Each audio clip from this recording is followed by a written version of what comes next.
살다 보면 예고 없이 문득 내 삶의 좌표를 통째로 확인하고 싶어지는 순간이 찾아오는 모양입니다.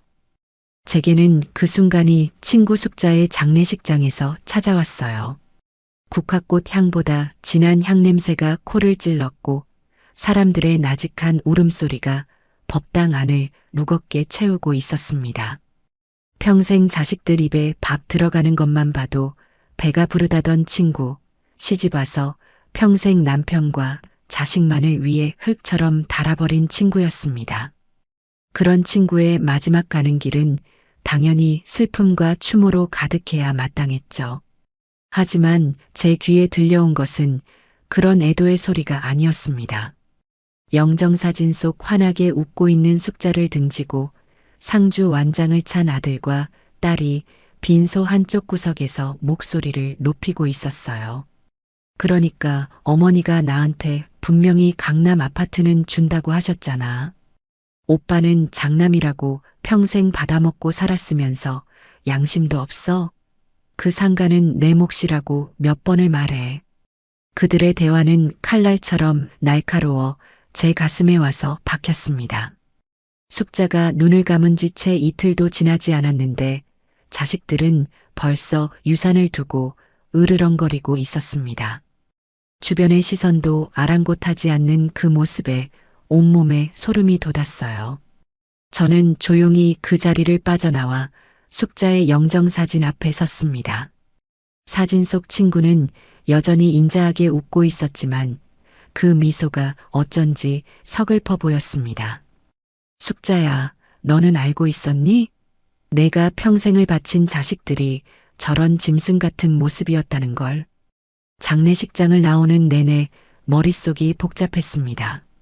차가운 밤 공기를 맞으며 집으로 돌아오는 길, 무심코 제 두 손을 내려다보았어요. 시장에서 생선을 팔고 식당 주방에서 설거지를 하며 거칠어질 대로 거칠어진 손. 이 손으로 장사의 아들, 딸을 가르치고 결혼시키고 집 사주는데 보탰습니다. 제 인생은 자식들의 인생을 위한 발판이나 마찬가지였죠. 그런데 문득 그런 생각이 들었습니다. 내 자식들은 다를까? 이영지, 이영철. 제 눈에는 한없이 소중하고 착한 딸과 아들이었습니다. 하지만 숙자의 자식들도 숙자에게는 그런 존재였을 겁니다. 의심의 씨앗은 한번 싹을 틔우자 걷잡을 수 없이 자라나기 시작했어요. 그날 밤 저는 뜬 눈으로 밤을 새웠습니다. 거실벽에 걸린 낡은 가족 사진을 하염없이 바라보았죠. 활짝 웃고 있는 젊은 시절의 저와 남편, 그리고 제 품에 안겨있는 어린 영지와 영철이. 저 행복은 진짜였을까요? 아니면 그저 저 혼자만의 착각이었을까요? 며칠을 알았습니다. 밥맛도 없고 잠도 오지 않았어요. 이대로 늙고 병들어 죽음을 맞이했을 때 내 자식들도 숙자의 자식들처럼 내 재산을 두고 다툴지도 모른다는 상상만으로도 숨이 턱 막혔습니다. 평생 모은 이 재산이 자식들 사이에 우애를 갈라놓는 칼이 되어서는 안 됐어요. 그래서 결심했습니다. 위험하고 어쩌면 잔인할 수도 있는 연극을 한번 해보기로요. 살아있는 동안 제정신이 온전할 때 그들의 진짜 속내를 제 눈으로 똑똑히 확인해야 했습니다. 계획을 세우고 가장 먼저 찾아간 곳은 제 남편의 오랜 친구였던 박 원장의 병원이었습니다. 박 원장은 제 얼굴을 보더니 대뜸 어디가 아파서 왔냐며 걱정부터 했어요. 저는 마주 앉아 조용히 제 계획을 털어놓았습니다. 박 원장, 나 좀 도와줘. 내가 췌장암 말기고 6개월밖에 못 산다는 진단서 한 통만 만들어줄 수 있을까? 제 말에 박 원장은 기겁을 하더군요. 펄쩍 뛰며 그런 미친 짓을 왜 하냐고 자식들한테 천벌을 받을 일이라고 저를 말렸습니다. 미자 씨, 이게 무슨 소리야? 자식들을 상대로 그런 끔찍한 거짓말을 하겠다는 건가? 절대 안 돼. 이건 의사로서의 내 양심이 허락 못해. 저는 그의 손을 붙잡고 눈물로 호소했습니다. 숙자의 장례식장에서 봤던 일, 그리고 제 마음속에 피어난 의심과 두려움을 모두 털어놓았어요. 이대로는 두려워서 눈을 감을 수 없을 것 같다고, 이게 제 마지막 자존심을 지키는 방법일지도 모른다고 애원했습니다. 제 절박한 모습에 박 원장은 한숨을 길게 내쉬더니 결국 고개를 끄덕여 주었습니다. 알았어. 하지만 미자 씨, 이 일로 상처받는 건 결국 당신일 수도 있어. 정말 괜찮겠어? 상처받더라도 진실을 아는 게 나아. 모른 척 기만당하며 살고 싶지는 않아. 그렇게 저는 시한부 환자라는 역할을 연기할 첫 번째 무대 장치를 마련했습니다. 췌장암 말기, 여러 림프절에 전이되어 손을 쓸 수 없는 상태. 남은 시간은 약 6개월. 진단서에 적힌 글자들이 제 마음을 서늘하게 만들었지만 이미 주사위는 던져진 후였습니다. 다음으로 저는 변호사를 찾아갔습니다. 아직 연극을 시작하기도 전이었지만 최악의 상황을 대비해야 했어요.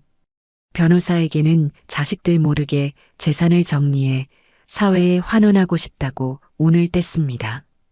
장학재단을 설립하는 절차와 유언장 작성에 필요한 법적 요건들을 꼼꼼하게 물어보고 상담을 마쳤죠.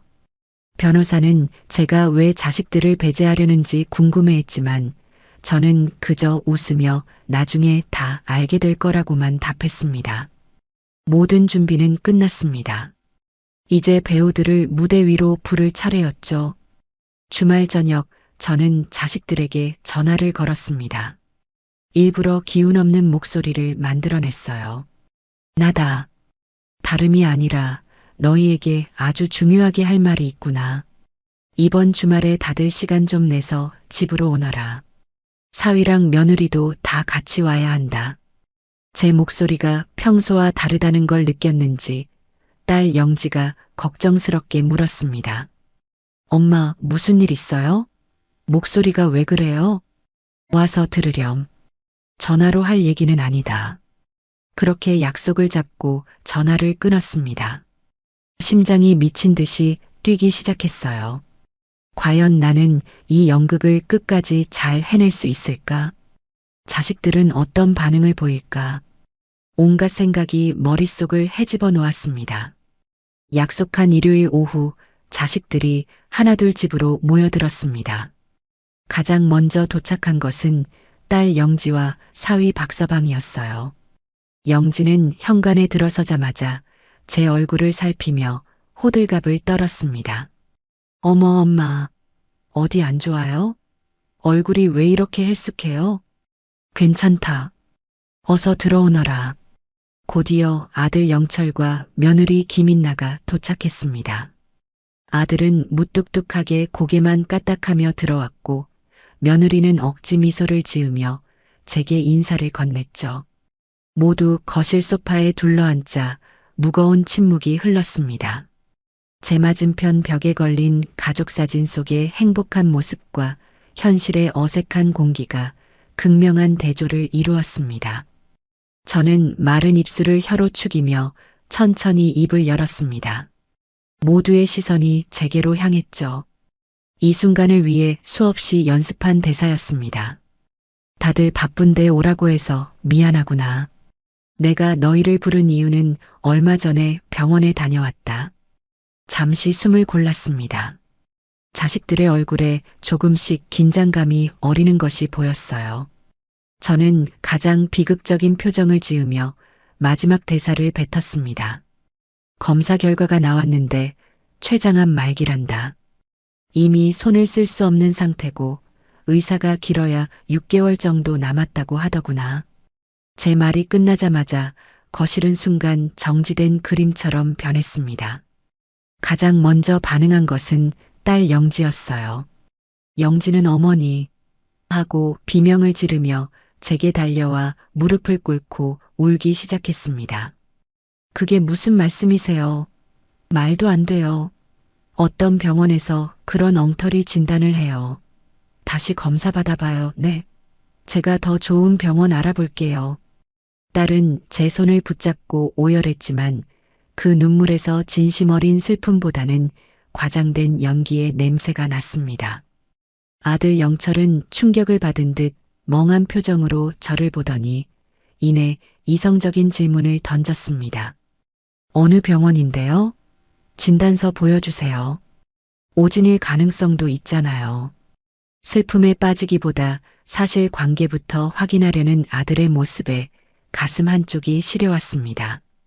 며느리 인나는 두 손으로 입을 가린 채 믿을 수 없다는 표정을 지었지만 그녀의 눈동자는 빠르게 흔들리며 남편인 영철과 저를 번갈아 훑고 있었어요. 사위 박서방은 그저 아내의 어깨를 감싸며 아이고 장모님 하고 탄식할 뿐이었습니다. 저는 서랍에서 박 원장이 만들어준 가짜 진단서를 꺼내 아들에게 건넸습니다. 진단서를 받아든 아들의 눈빛이 냉정하게 종이 위를 오갔습니다. 그 순간 저는 깨달았어요. 제 연극은 가짜지만 저들 각자의 마음속에서 시작된 진짜 연극은 지금부터라는 것을요. 슬픔과 충격을 연기하는 저들의 가면 아래서 꿈틀거리는 진짜 욕망을 저는 똑똑히 지켜볼 작정입니다. 내 인생의 마지막이 될지도 모르는 이 잔인한 연극의 막은 그렇게 올랐습니다. 그 충격적인 고백이 있었던 날로부터 이틀이 지났습니다. 집안의 공기는 이전과 완전히 달라져 버렸어요. 자식들이 휩쓸고 간 자리에는 어색한 정적과 미묘한 긴장감만이 맴돌았죠. 저는 일부러 더 아픈 사람처럼 행동했습니다. 소파에 힘없이 누워 시간을 보내거나 창밖을 멍하니 바라보며 깊은 시름에 빠진 연기를 이어갔습니다. 이 연극의 관객은 제 자식들이고 심사위원은 제 자신이었으니까요. 한순간이라도 방심해서는 안 됐습니다. 가장 먼저 제 상태를 살피러 온 것은 역시 딸 영지였습니다. 초인종 소리에 느릿느릿 현관문을 열자 걱정이 가득한 얼굴을 한 딸과 그 뒤에서 곤란한 표정으로 서 있는 사위 박서방이 눈에 들어왔어요. 영지는 제 팔을 부축하며 소파로 이끌었습니다. 엄마 괜찮아요? 잠은 좀 잤어요? 제가 엄마 걱정돼서 어젯밤에 한숨도 못 잤어요. 왔냐, 괜찮다. 늙으면 잠도 없어진다더니 그 말이 맞나 보다.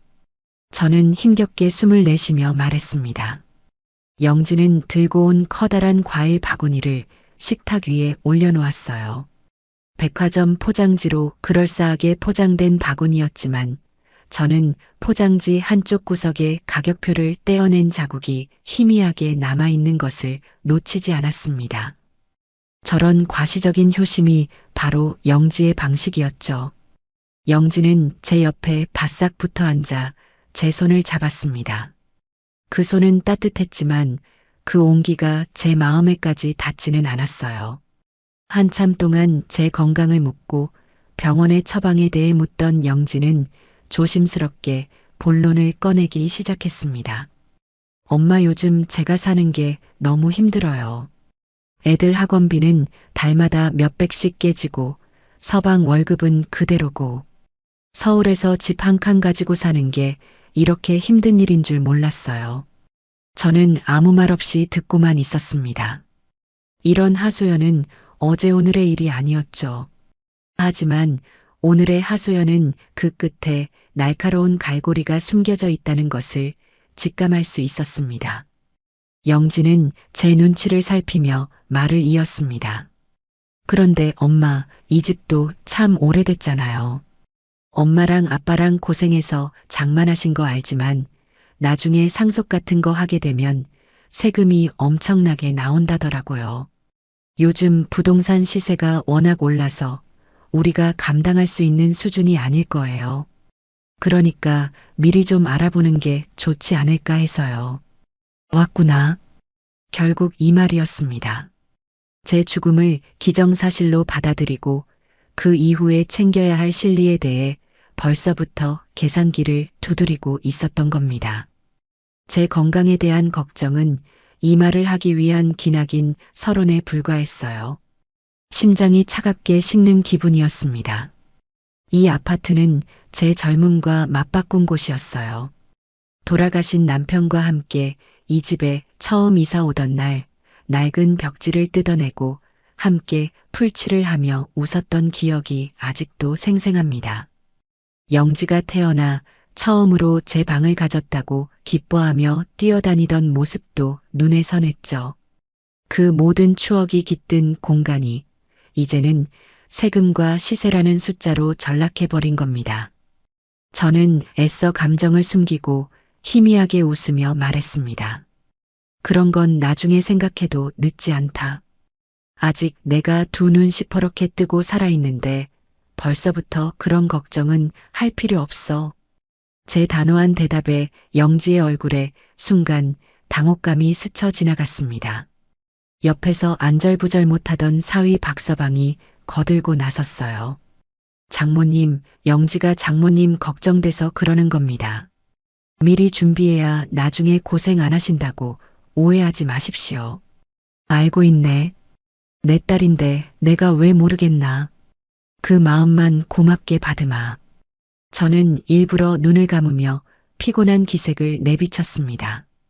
더 이상 대화를 이어나갈 힘이 없다는 무언의 신호였죠. 영지와 사위는 몇 마디 위로의 말을 더 건네고는 자리에서 일어났습니다.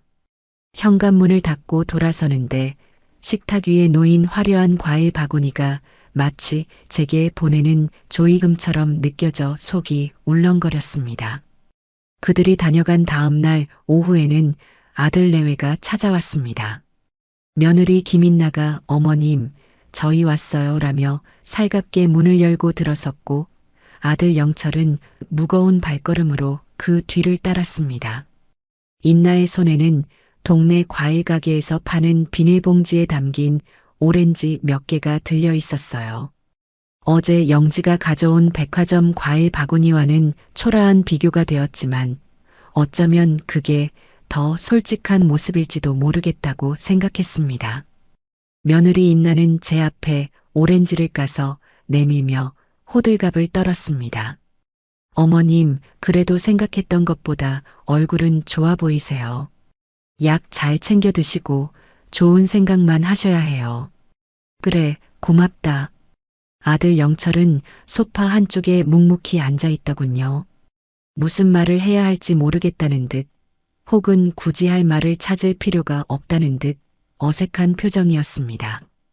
며느리는 혼자서 제잘거리며 분위기를 띄우려 애썼지만 그 얄팍한 수다 속에는 진심이 담겨 있지 않았어요.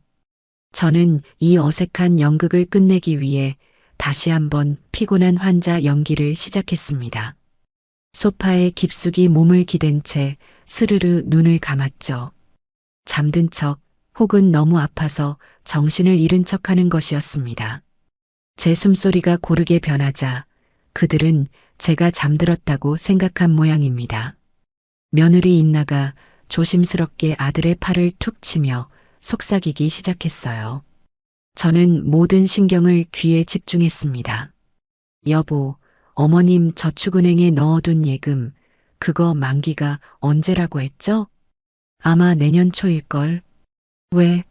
아니, 그냥요. 그리고 아버님 돌아가셨을 때 받은 보험금은 다 어떻게 하셨을까요? 그것도 좀 있을 텐데. 그걸 내가 어떻게 알아? 아마 생활비로 다 쓰셨겠지. 에이, 설마요. 분명히 어디 따로 두셨을 거예요. 어머님 성격에 허투루 쓰실 분이 아니잖아요. 집 말고 현금으로 가진 게 얼마나 되는지 알아봐야 하는데. 그들의 대화는 한치의 망설임도 없이 제 재산을 향해 있었습니다. 아파트는 이미 딸의 몫이라고 생각하는 건지 그들은 더 구체적이고 현실적인 현금을 탐내고 있었어요. 제 귓가에 들려오는 그들의 목소리는 마치 무덤을 파헤치는 하이에나의 소리 같았습니다. 평생 아들의 성공을 위해 제 모든 것을 바쳤는데 그 아들은 이제 제 통장 잔고를 궁금해하고 있었습니다. 속에서 뜨거운 것이 울컥 치밀어 올랐지만 저는 숨을 죽인 채 연기를 계속했습니다. 그때 제가 갑자기 쿨러 하고 기침을 하며 눈을 떴습니다. 제 갑작스러운 움직임에 두 사람은 화들짝 놀라며 입을 다물었어요. 서로를 마주보는 그들의 얼굴에는 당황한 기색이 역력했습니다. 저는 아무것도 모른다는 듯 순진한 표정으로 물었습니다. 무슨 그리 재미있는 이야기들을 하니? 나도 좀 같이 듣자꾸나. 며느리 인나는 어색하게 웃으며 손사래를 쳤습니다. 아니에요, 어머님. 그냥 저희 사는 얘기 좀 했어요. 어머님 주무시는데 방해될까봐 조용히. 그들의 변명은 구차하기 짝이 없었습니다. 저는 더 이상 묻지 않고 다시 눈을 감았습니다. 제 마음속에서 아들 내외에 대한 기대감이 산산조각 나는 소리가 들리는 듯 했어요. 그들은 얼마 지나지 않아 서둘러 집을 나섰고 저는 텅 빈 거실에 홀로 남아 천천히 눈을 떴습니다. 거실은 여전히 따뜻한 햇살로 가득했지만 제 마음은 시베리아 벌판처럼 춥고 황량했습니다.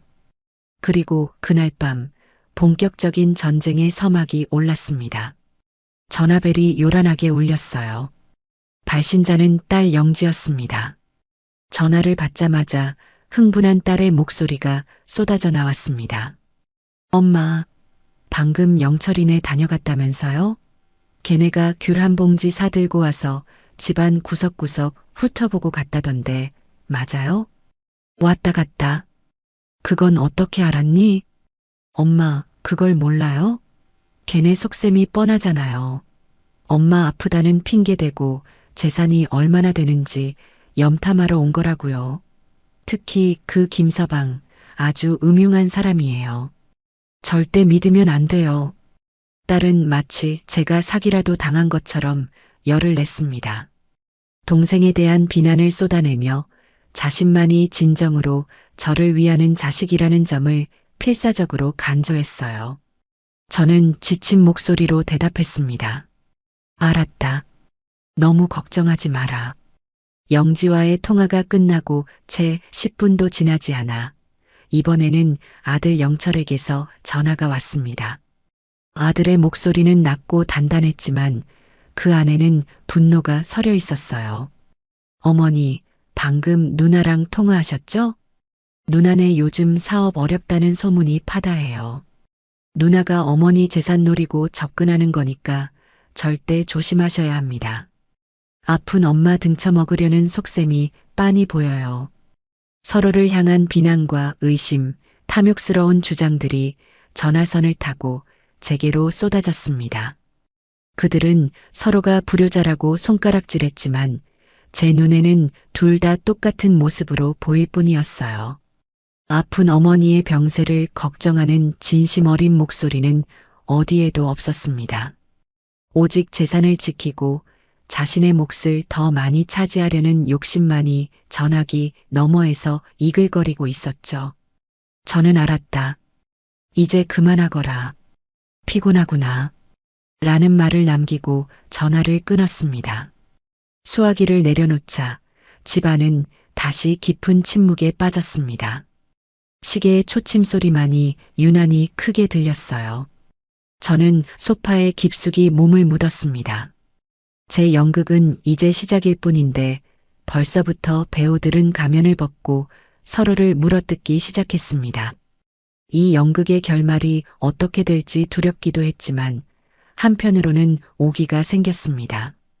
그래, 어디까지 가는지 한번 끝까지 가보자. 너희의 민낯을 내 두 눈으로 똑똑히 확인하고야 말겠다. 그날 밤 저는 처음으로 깊은 잠에 빠져들었습니다. 더 이상 자식들에 대한 기대를 품지 않기로 결심하자 역설적으로 마음의 평화가 찾아왔기 때문입니다. 자식들의 탐색전이 노골적으로 변하기 시작한 것은 그로부터 며칠 지나지 않아서였습니다. 이제 그들은 단순한 염탐을 넘어 보다 구체적인 행동으로 자신의 욕망을 드러내기 시작했어요. 그 선봉에 선 것은 역시 딸 영지였습니다. 영지는 이번에는 혼자 저를 찾아왔습니다. 손에는 직접 끓였다고 주장하는 전복죽이 담긴 보온병이 들려 있었죠.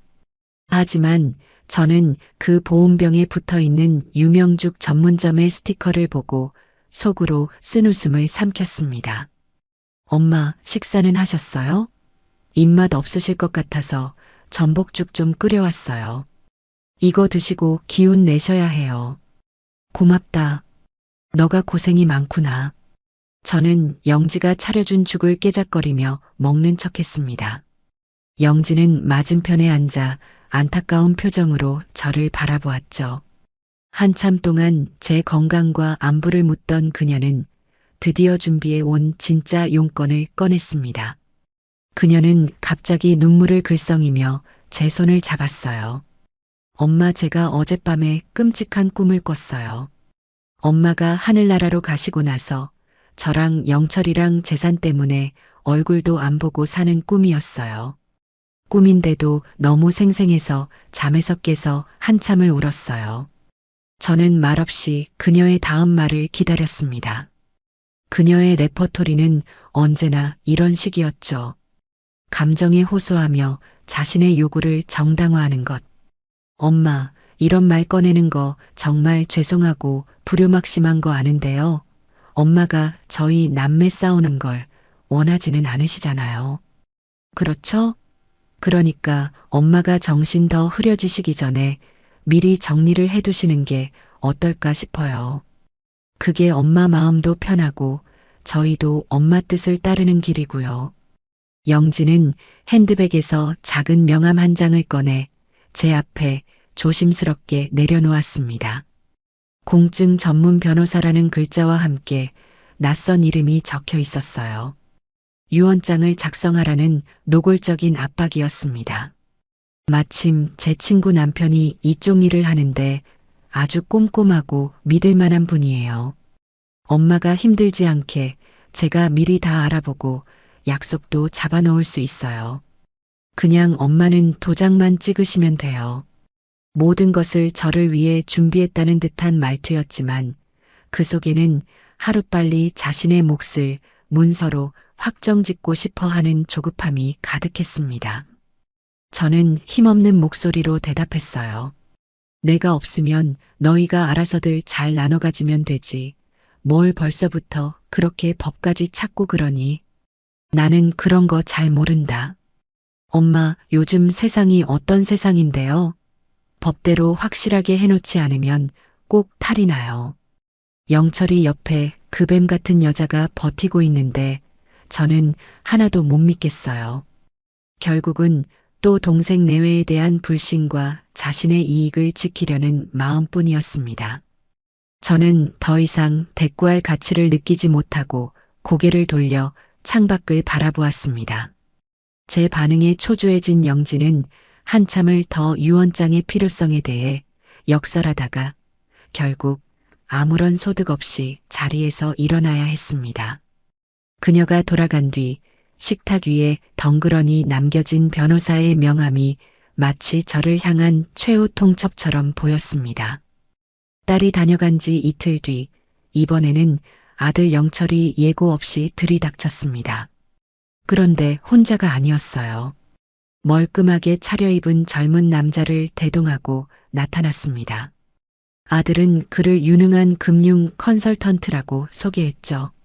어머니, 인사하세요.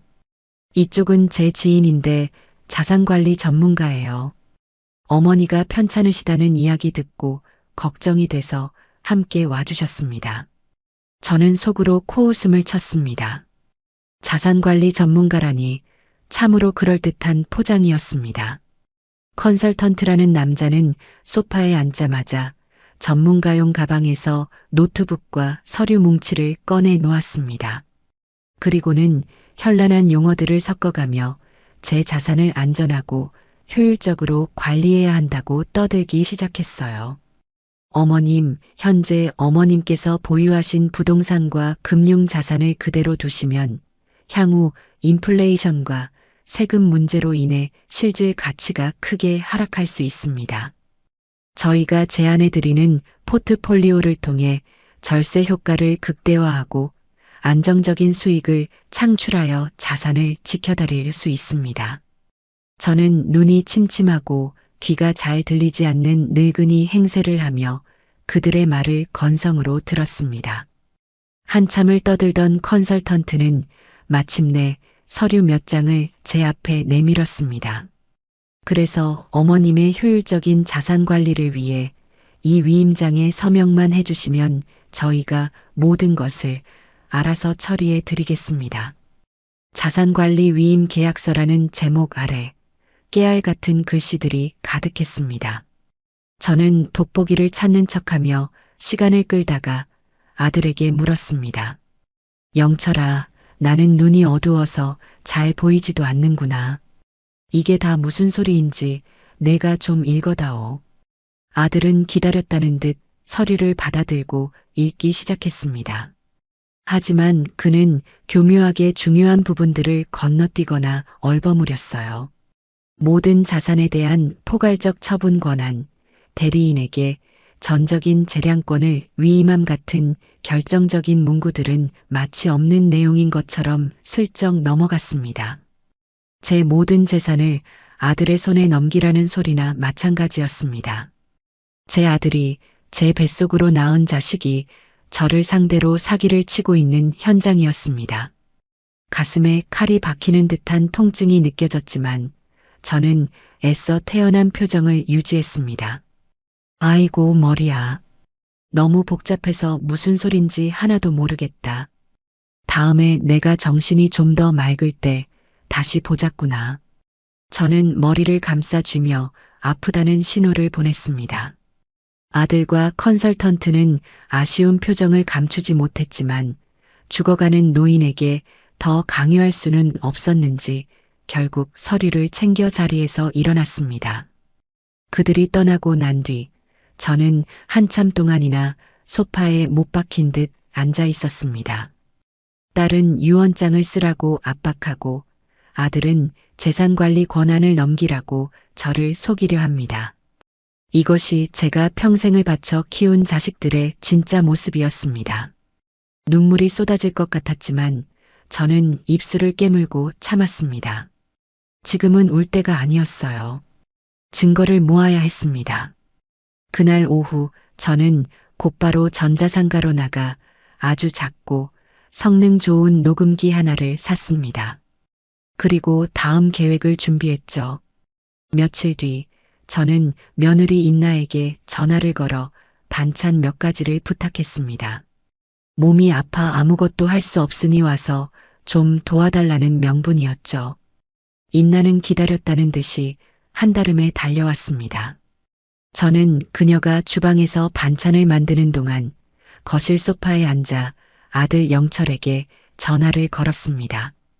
영철아, 나다. 갑자기 기운이 하나도 없구나. 숨이 차서 말하기도 힘들다. 저는 일부러 죽어가는 목소리로 연기하다가 수화기를 내려놓지 않은 채 소파 쿠션 밑으로 슬쩍 밀어 넣었습니다. 전화가 끊어지지 않은 상태로 통화가 계속 이어지게 만든 것이죠. 잠시 후 주방에서 나온 며느리 인나는 제가 소파에서 기절한 듯 누워있는 것을 보았습니다. 그녀는 제 상태를 살피는 척하더니 이내 자신의 휴대폰을 꺼내 어딘가로 전화를 걸었습니다. 바로 영철에게 거는 전화였죠. 제 휴대폰은 통화 상태로 모든 것을 녹음하고 있었습니다. 여보, 방금 어머님 댁에 와 있는데 상태가 아주 안 좋으신 것 같아요. 숨도 제대로 못 쉬시는 것 같고 정말 얼마 안 남으신 것 같아. 인나의 목소리는 걱정으로 가득 찬 듯 했지만 저는 그녀의 목소리에 섞인 흥분을 느낄 수 있었습니다. 그런데 큰일 났어. 아까 보니까 당신 누나가 변호사 명함을 두고 갔더라. 벌써부터 유언장 쓰라고 압박하는 모양이야. 우리가 한 발 늦었어. 당신은 뭐 하고 있었어? 위임장은 받아냈어? 그녀는 초조하게 남편을 다그쳤습니다. 여보, 정신 차려. 지금 한가하게 있을 때가 아니야. 어떻게든 어머님이 정신 더 흐려지시기 전에 상가 건물이라도 우리 앞으로 돌려놔야 해. 안 그러면 당신 누나가 다 채워갈 거라고. 그 여우 같은 인간이 가만히 있을 것 같아? 며느리의 입에서 쏟아져 나오는 말들은 비수처럼 날아와 제 심장에 박혔습니다. 여우 같은 인간, 채어가다. 그들의 세상에서는 가족 간의 사랑과 존중 따위는 존재하지 않았습니다. 오직 빼앗고 빼앗기는 싸움만이 있을 뿐이었죠. 저는 눈을 감은 채 그 모든 대화를 제 휴대폰과 제 마음에 새겨 넣었습니다. 인나는 한참을 더 남편과 작당 모의를 하다가 전화를 끊고는 제게 다가와 아무것도 모른다는 듯 저를 흔들어 깨웠습니다. 어머님, 어머님, 정신 좀 차려보세요. 괜찮으세요? 저는 천천히 눈을 떴습니다. 제 앞에는 세상에서 가장 다정한 며느리의 얼굴이 있었지만 제 눈에는 이제 탐욕스러운 괴물의 얼굴로만 보일 뿐이었습니다. 그날 밤 저는 쿠션 밑에서 휴대폰을 꺼내 통화 녹음 파일을 재생했습니다. 제 연약한 목소리 뒤로 이어지는 며느리의 잔인한 목소리를 몇 번이고 반복해서 들었습니다. 이것이 제 첫 번째 증거물이었습니다. 이 증거물을 손에 쥔 순간 저는 더 이상 슬프지 않았습니다. 대신 차가운 분노와 함께 이 연극의 마지막을 화려하게 장식해주고 싶다는 강렬한 열망이 솟아올랐습니다. 제 연극은 점점 더 과감해졌습니다. 자식들의 민낯을 한꺼풀씩 더 벗겨내기 위해서는 더 극적인 상황이 필요했어요. 저는 그들이 모두 모일 수 있는 주말을 디데이로 잡았습니다. 그리고 그날 오후 모두가 보는 앞에서 보기 좋게 쓰러지는 연기를 하기로 마음먹었죠. 저는 아들과 딸에게 각각 전화를 걸어 몸이 너무 좋지 않으니 다들 와서 내 얼굴이라도 보고 가라며 비장하게 말했습니다. 제 목소리에 담긴 절박함 때문이었는지 그들은 약속한 시간에 모두 저희 집으로 모여들었습니다. 어색한 침묵 속에서 제가 일부러 물컵을 들다가 손을 떠는 연기를 시작했습니다. 어이쿠 하는 소리와 함께 유리컵이 바닥에 떨어져 산산조각이 났어요. 모두의 시선이 제게로 쏠린 순간 저는 가슴을 부여잡고 소파 위로 천천히 쓰러졌습니다. 눈을 감고 거친 숨을 몰아쉬며 고통스러운 신음소리를 냈죠. 엄마, 엄마 왜 그래요? 딸 영지가 비명을 지르며 제게 달려왔습니다. 하지만 그녀의 행동은 거기까지였어요. 아들 영철이 상황을 살피며 말했습니다. 일단 119에 전화. 안 돼. 영철의 말을 자른 것은 뜻밖에도 영지였습니다. 119 부르면 기록에 다 남고 병원 가면 검사하고 입원하느라 돈이 얼마가 깨질지 몰라. 일단 영철이 차로 빨리 모시고 가자. 내 차로? 영철의 목소리가 퉁명스러워졌습니다. 그의 옆에 있던 며느리 인나가 질색하며 말했어요. 어머, 당신 차 시트 새로 바꾼 지 얼마 안 됐잖아요. 그러다 뭐라도 묻으면 어떡해요. 그럼 누나 차로 가면 되겠네. 매형차는 더 크고 좋잖아. 아들의 말에 이번에는 사위 박서방이 나섰습니다. 아니, 처남. 우리가 모시고 가면 병원 수속부터 비용까지 전부 우리가 책임져야 할 수도 있어. 이건 잘 상의해서. 저는 쓰러져 앓는 연기를 하면서 그들의 대화를 똑똑히 들었습니다. 그들은 아픈 저를 걱정하는 것이 아니었어요. 누가 병원에 데려갈 것인가, 누가 병원비를 책임질 것인가를 두고 서로에게 책임을 떠넘기고 있었던 겁니다. 구급차를 부르면 돈이 많이 나온다는 이유로 자기 차 시트가 더러워질까봐, 병원비를 뒤집었을까봐 그들은 제 앞에서 옥신각신 싸우고 있었습니다. 인간이 어디까지 추해질 수 있는지 제 자식들이 그 한계를 보여주고 있었어요. 한참의 실랑이 끝에 그들은 결국 119도 자가용도 아닌 택시를 부르기로 합의했습니다. 그리고는 누가 택시비를 낼 것인가를 두고 또 한참을 다투더군요. 결국 제 지갑에서 돈을 꺼내 택시비를 계산하는 것으로 그들의 추한 싸움은 마무리되었습니다. 저는 아들과 사위의 부축을 받아 간신히 택시에 올라탔습니다. 병원으로 가는 내내 저는 차창 밖으로 스쳐 지나가는 풍경을 보며 생각했습니다. 내가 평생을 바쳐 키운 게 자식이 아니라 왼수들이었구나. 병원에서는 간단한 응급처치만 받고 돌아왔습니다. 의사 친구인 박 원장에게 미리 부탁해둔 덕분이었죠. 집으로 돌아오자마자 자식들은 기다렸다는 듯이 제 간병 문제를 안건으로 올렸습니다. 거실 소파에 저를 앉혀놓고 마치 재판이라도 하듯 저를 둘러싸고 앉았어요. 딸 영지가 먼저 입을 열었습니다. 엄마, 오늘 같은 일이 또 생기면 어떡해요? 이제는 정말 엄마 곁에 누군가가 계속 있어야 할 것 같아요. 그래, 나도 그렇게 생각한다. 아들 영철이 맞장구를 쳤습니다. 저는 혹시나 하는 마음에 그들의 다음 말을 기다렸습니다. 제가 모실게요. 혹은 저희 집으로 들어오세요. 같은 말을 기대했던 제가 어리석었죠. 영지는 기다렸다는 듯이 손사래를 쳤습니다. 그런데 엄마 아시다시피 제가 애들 학교 보내고 학원 데려다 주는 것만 해도 하루가 어떻게 가는지 몰라요. 제 몸이 2개라도 모자랄 판이에요.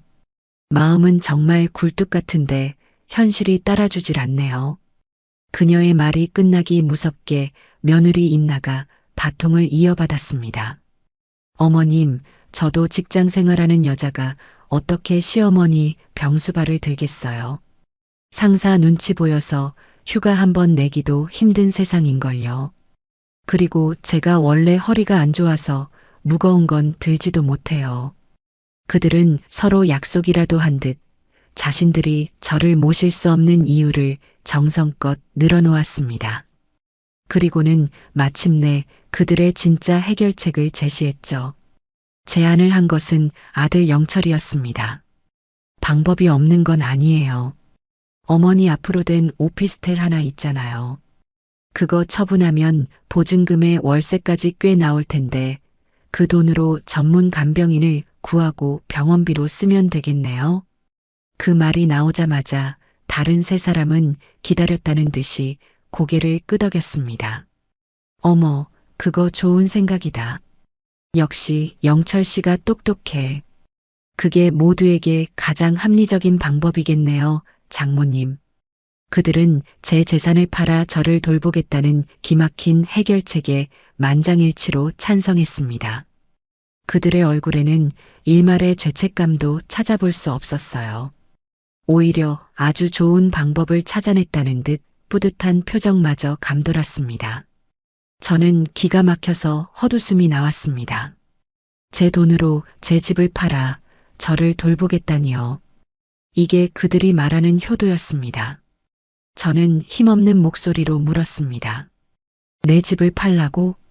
제 목소리에 담긴 실망감을 느꼈는지 영지가 다급하게 저를 위로했습니다. 엄마, 오해하지 마세요. 엄마를 편하게 모시려고 그러는 거예요. 저희가 돈이 없어서 그러는 게 아니라 그게 가장 효율적인 방법이니까. 그들의 변명을 더 이상 듣고 싶지 않았습니다. 저는 눈을 감고 고개를 저었습니다. 그날의 가족회의는 김미자의 오피스텔을 처분하여 간병 비용을 마련한다는 결론을 내리고 끝이 났습니다. 그들은 아주 큰 문제를 해결했다는 듯 후련한 표정으로 집을 나섰습니다.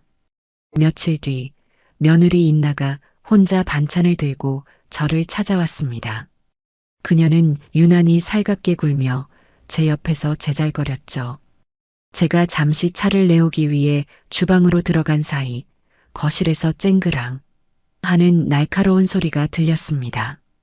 놀라서 달려가 보니 제가 가장 아끼던 골동품 찻잔 세트가 바닥에 떨어져 산산조각이 나 있었습니다. 젊은 시절 돌아간 남편이 첫 월급을 타서 제게 선물했던 돈으로 가치를 매길 수 없는 소중한 물건이었습니다. 어머나, 어머님 죄송해요. 제가 이걸 옮기려다가 그만 손이 미끄러졌나 봐요. 인나는 호들갑을 떨며 미안해했지만 그녀의 눈에는 미안한 기색이 전혀 없었습니다. 오히려 귀찮은 일이 생겼다는 듯한 짜증이 서려 있었죠. 저는 깨진 찻잔 조각들을 보며 가슴이 무너져 내리는 것 같았습니다. 그런데 그런 제 마음을 후벼 파는 말을 며느리가 아무렇지 않게 내뱉었습니다. 그런데 어머님 솔직히 곧 돌아가실 분이 이런 비싼 그릇은 다 뭐하러 가지고 계셨어요? 살아있는 저희나 좀 도와주시지. 이 찻잔 살 돈이었으면 우리의 영어 유치원은 보냈겠네요. 순간 제 귀를 의심했습니다. 세상에 어떻게 사람의 입에서 저런 잔인한 말이 나올 수 있을까요? 제 추억과 사랑이 담긴 물건을 제 죽음과 손주의 학원비를 저울질하는 도구로 만들어버린 며느리의 모습에 온몸의 피가 차갑게 식었습니다. 제게 남았던 마지막 한 방울의 정마저 그 순간 완전히 증발해버렸습니다. 저는 아무 말도 하지 않았습니다. 그저 바닥에 널브러진 찻잔 조각들을 멍하니 바라볼 뿐이었죠. 제 침묵이 무서웠는지 며느리는 슬그머니 자리를 피했습니다. 그녀가 떠나간 뒤 저는 조용히 빗자루를 들고 와 찻잔 조각들을 쓸어 담았습니다. 깨진 조각들은 마치 제 마음 같았어요. 한번 부서지고 나니 다시는 원래의 모습으로 돌아갈 수 없게 된 제 마음 말입니다. 저는 깨진 찻잔 조각들을 쓰레기 봉투에 담으며 조용히 다짐했습니다. 이 연극의 마지막은 절대 평범하게 끝나지 않을 것이다. 너희가 내게 준 상처와 모멸감을 나는 몇 배로 돌려주리라. 그때부터 제 복수 계획은 더욱 치밀하고 단단해지기 시작했습니다. 깨진 찻잔 조각들을 치우며 제 마음속에 남았던 마지막 온기마저 사라져버렸습니다. 이제 제 가슴 속에는 차가운 얼음과 뜨거운 불덩이가 공존할 뿐이었죠. 자비는 없었습니다. 동정도 사치였어요. 이제부터는 연극이 아니라 사냥이었습니다.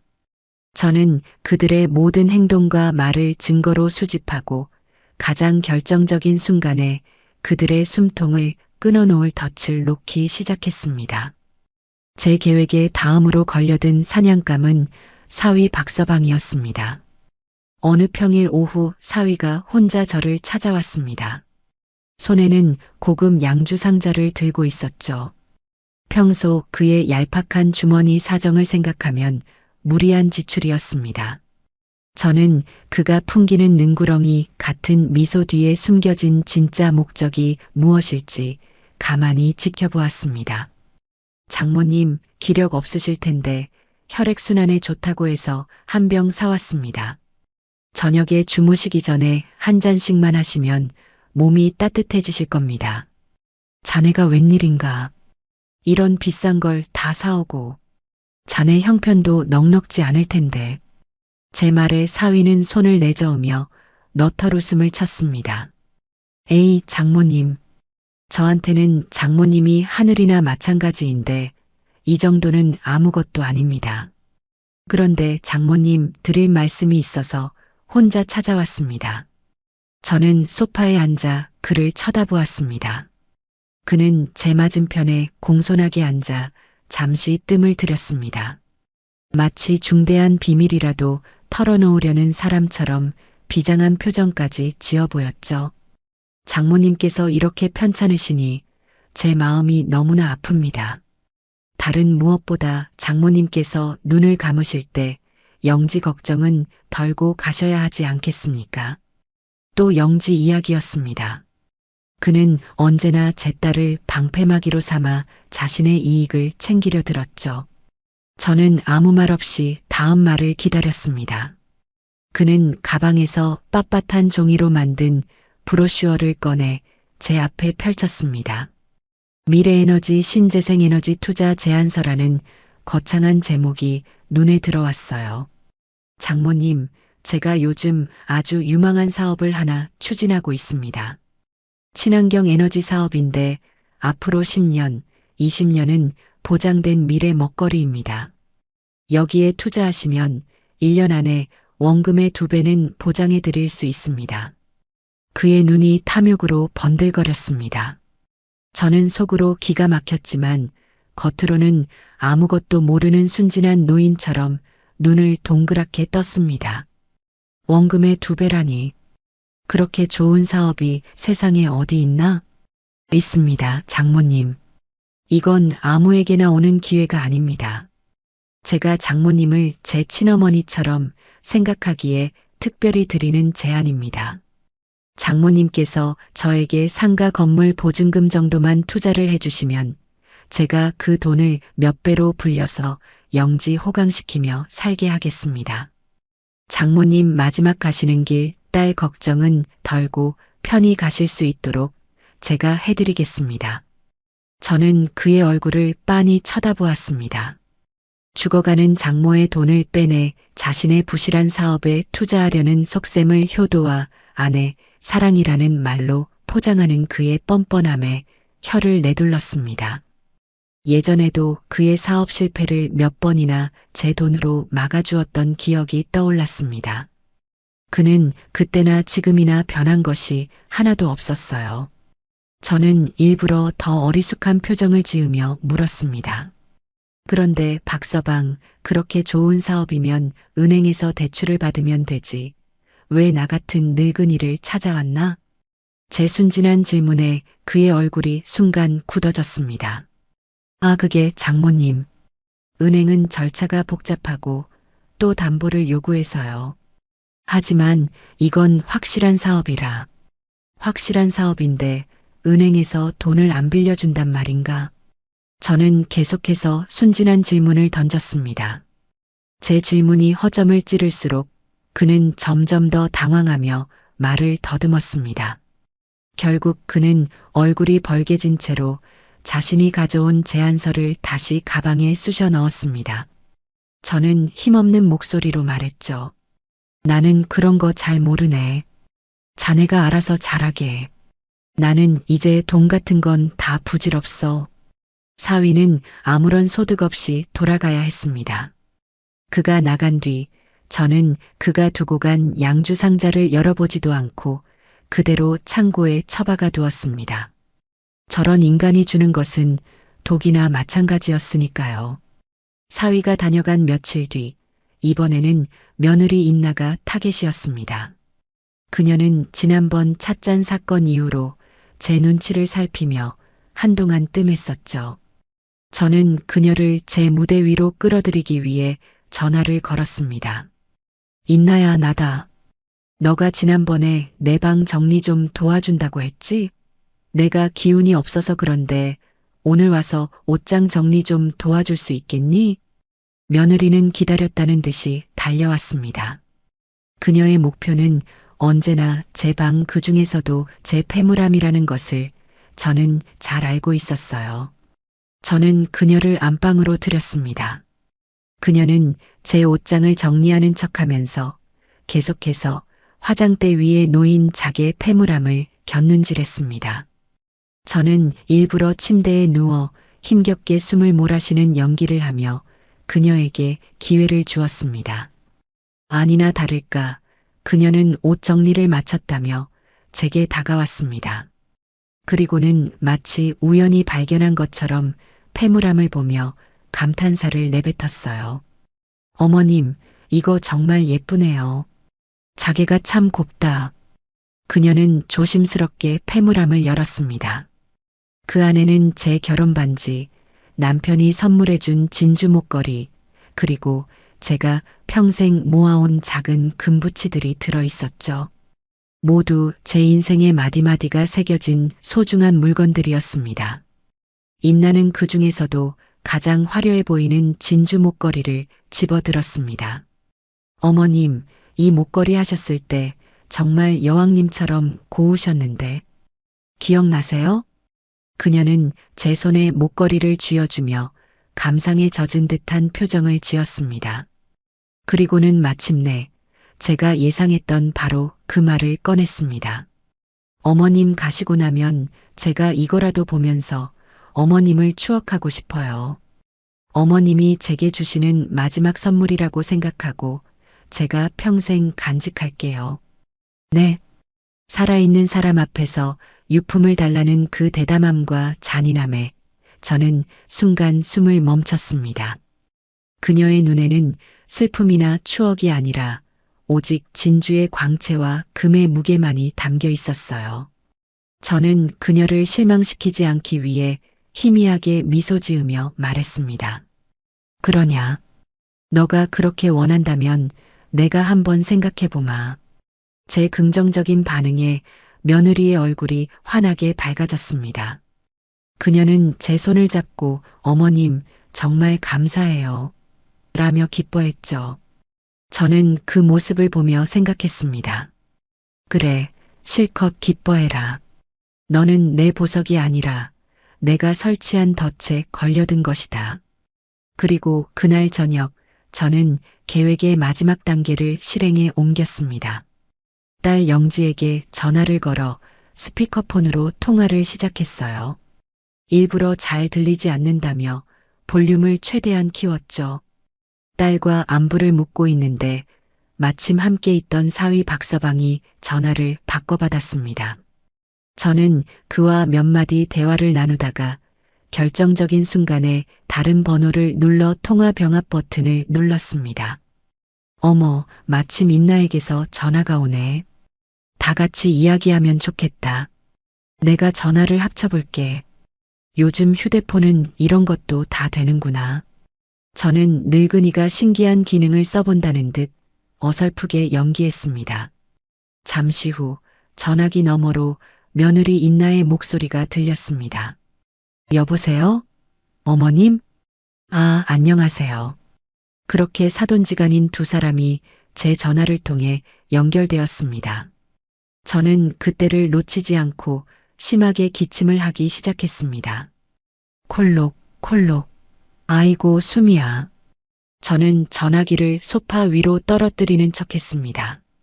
그들은 제가 전화를 끊었거나 혹은 정신을 잃었다고 생각했을 겁니다. 잠시 정적이 흐른 뒤 며느리 인나의 조심스러운 목소리가 들려왔습니다. 지금 어머님 어떠신가요? 방금 상태가 아주 안 좋아 보이시던데요. 맞아요. 제가 아까 낮에도 다녀왔는데 정말 위태위태해 보이셨어요. 그들은 제 상태에 대해 정보를 교환하기 시작했습니다. 그리고는 자연스럽게 본론으로 들어갔죠. 그래서 말인데 어머님께 사업 이야기 좀 해보셨어요? 저희는 오늘 폐물 이야기를 꺼내봤는데 긍정적이시더라고요. 아, 정말입니까? 저는 오늘 투자 이야기를 꺼냈다가 본전도 못 찾았습니다. 장모님께서 보통 깐깐하신 게 아니에요. 그러니까 우리가 힘을 합쳐야 한다니까요. 일단 구체적인 재산 목록이라도 파악해야 하는데 방법이 없을까요? 제가 다음에 갈 때 서류 같은 거 없나 한번 찾아보겠습니다. 뭐 발견하시면 서로 공유하시죠. 우리끼리는 뭉쳐야 합니다. 그들은 제 귀가 듣는 줄도 모르고 추악한 동맹을 맺고 있었습니다. 저는 소파에 누워 숨을 죽인 채 그 모든 대화를 녹음했습니다. 제 손안에 그들의 목소리로 담긴 완벽한 증거가 하나 더 추가되는 순간이었습니다. 전화를 끊고 녹음 파일을 확인하며 저는 사냥꾼이 덫에 걸린 짐승을 내려다보는 듯한 차갑고 만족스러운 미소를 지었습니다. 제 연극이 깊어질수록 자식들의 탐욕은 더욱 노골적이고 추악한 방식으로 진화했습니다. 그들은 이제 자신들의 마지막 카드, 바로 손주들을 무대 위로 내세우기 시작했습니다. 아이들의 순수함을 방패 삼아 제 마음의 가장 약한 부분을 공략하려는 비겁한 작전이었죠. 그 시작은 딸 영지였습니다. 화창한 주말 오후 영지는 초등학생 아들, 그러니까 제 외손자의 손을 잡고 나타났습니다. 아이의 얼굴에는 어색함과 불안함이 가득했어요. 마치 하기 싫은 숙제를 억지로 하러 온 아이처럼 보였습니다. 영진은 아이를 제 앞에 떠밀며 말했습니다. 우리 영준이 할머니 보고 싶다고 노래를 불러서 데려왔어요. 할머니한테 인사드려야지. 할머니, 안녕하세요. 아이는 제 눈치를 살피며 기어들어가는 목소리로 인사했습니다. 저는 아이를 제 옆에 앉히고 머리를 쓰다듬어 주었어요. 아이는 잔뜩 긴장한 채 몸을 굳히고 있었습니다. 영진은 아이에게 눈짓을 보냈고 아이는 엄마의 신호를 받자마자 갑자기 울음을 터뜨리기 시작했습니다. 할머니, 아프지 마세요. 그리고 아이는 말을 잇지 못하고 제 품에 안겨 서럽게 울었습니다. 저는 아이의 등을 토닥여주며 영지를 쳐다보았어요. 영지는 안타깝다는 표정으로 연기하고 있었지만 저는 그녀의 눈빛 속에서 어서 준비한 말을 하렴. 이라는 무언의 압박을 읽을 수 있었습니다. 잠시 후 아이는 울음을 그치고 고개를 들어 저를 보며 말했습니다. 엄마가 가르쳐준 대사를 읊는 것이 분명했어요. 할머니, 우리 이 집에서 계속 살게 해주세요. 네. 엄마가 할머니 없으면 우리 길거리에 나앉을지도 모른다고 했어요. 그 말을 듣는 순간 제 심장이 쿵 내려앉았습니다. 분노보다 더 큰 슬픔이 밀려왔어요. 어떻게 제 딸이, 엄마라는 사람이 자신의 어린 아들에게 저런 끔찍한 거짓말을 가르쳐 제 재산을 탐낼 수 있을까요? 아이의 순수한 마음을 자신의 탐욕을 채우는 도구로 사용하다니요. 이건 인간으로서 할 짓이 아니었습니다. 저는 제 감정을 애써 억누르고 아이에게 미소를 지어 보였습니다. 영준아, 누가 그런 걱정을 하니? 할머니가 있는데. 배고프지? 할머니가 맛있는 과자 줄게. 저쪽 방에 가서 텔레비전 보고 있으렴. 저는 아이를 다른 방으로 보냈습니다. 그리고는 싸늘한 눈빛으로 딸을 바라보았습니다. 제 눈빛의 의미를 알아차렸는지 영지는 당황하며 변명을 늘어놓기 시작했습니다. 엄마, 오해하지 마세요. 애가 뭘 알겠어요. 그냥 엄마 아프시다는 말에 충격을 받아서. 그만하거라. 내 속셈을 내가 모를 것 같으냐. 다시는 내 앞에서 아이를 방패로 세우지 마라. 그건 내 어미인 나에 대한 모독이기도 하지만 내 아들에 대한 씻을 수 없는 죄악이다. 제 단호한 일침에 영지는 얼굴이 하얗게 질린 채 아무 말도 하지 못했습니다. 잠시 후 그녀는 아이의 손을 거칠게 잡아 끌고 도망치듯 집을 나섰습니다. 저는 텅 빈 거실에 앉아 깊은 한숨을 내쉬었습니다. 손자의 티 없이 맑은 눈망울이 자꾸만 떠올라 가슴이 아팠습니다. 딸의 실패를 거울 삼아 아들 내외는 다른 전략을 들고 나왔습니다. 그들은 며칠 뒤 중학생인 손녀딸을 데리고 나타났죠. 제 손녀는 어린 손자와는 달랐습니다. 이미 세상의 이치를 어느 정도 깨달은 어쩌면 부모의 탐욕을 그대로 물려받은 아이였죠. 손녀는 제 앞에 서서 당돌하게 말했습니다. 할머니, 저 나중에 커서 여기서 예쁜 카페 차리는 게 꿈이에요. 카페? 네. 여기 상가 건물 위치가 딱 좋잖아요. 사람들 많이 다니고. 그러니까 이 건물 져주세요. 어차피 할머니는 곧 돌아가실 거잖아요. 아이의 입에서 나온 말이라고는 믿을 수 없는 소름 끼치도록 잔인하고 계산적인 말이었습니다. 어차피 돌아가실 거잖아요. 그 말은 비수가 되어 제 심장을 꿰뚫었습니다. 더 기가 막힌 것은 그 말을 듣고 있는 아들 내외의 표정이었습니다. 그들은 손녀의 당돌한 요구를 말리기는커녕 오히려 대견하고 자랑스럽다는 듯 흐뭇한 미소를 짓고 있었어요. 마치 우리 딸 참 똑똑하고 야무지지 않습니까? 라고 말하는 것 같았습니다. 그들의 가치관 속에서는 효도나 예의가 아니라 자신의 이익을 얼마나 잘 챙기느냐가 미덕이었던 겁니다. 저는 어이가 없어서 웃음이 나왔습니다. 그리고는 날카로운 목소리로 손녀에게 물었습니다. 그래서 내가 장사 수완이라도 있니? 카페를 차리려면 돈만 있어서 되는 게 아닐 텐데. 제 예상치 못한 반격에 손녀는 물론이고 아들 내외도 당황한 표정이었습니다. 손녀가 우물쭈물하는 사이 며느리 인나가 나서서 딸을 감쌌습니다. 어머님, 애가 꿈을 이야기하는데 그렇게 핀잔을 주시면 어떡해요? 다 어머님 잘 되라고 그러는 거죠. 어머님 이름으로 된 카페를 만들면 얼마나 의미 있어요. 저는 더 이상 그들과 말을 섞고 싶지 않았습니다. 저는 다시 아픈 환자 연기를 시작하며 자리에 누워버렸습니다. 그들 역시 소득 없이 돌아가야 했죠. 저는 그날 밤 제 인생에서 가족이라는 단어를 완전히 지워버리기로 결심했습니다. 그들은 더 이상 제 가족이 아니었어요. 제 재산을 노리는 약탈자일 뿐이었습니다. 그리고 마침내 그들의 추악한 민낯이 정점을 찍는 날이 찾아왔습니다.